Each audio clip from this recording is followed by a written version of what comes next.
Is the active statue feature not working on the LinkedIn app? If your active statue isn't showing, you can't see when others are online, or the active statue setting isn't being saved. In this video, I will show you how to fix active statue on LinkedIn app. The first thing you have to do is to go to LinkedIn.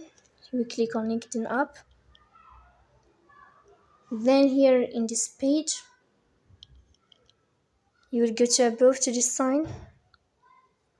Here in this list, you will click on settings. After that, in this page, you will go to this window of visibility. Then here in this list, you will find manage active statue.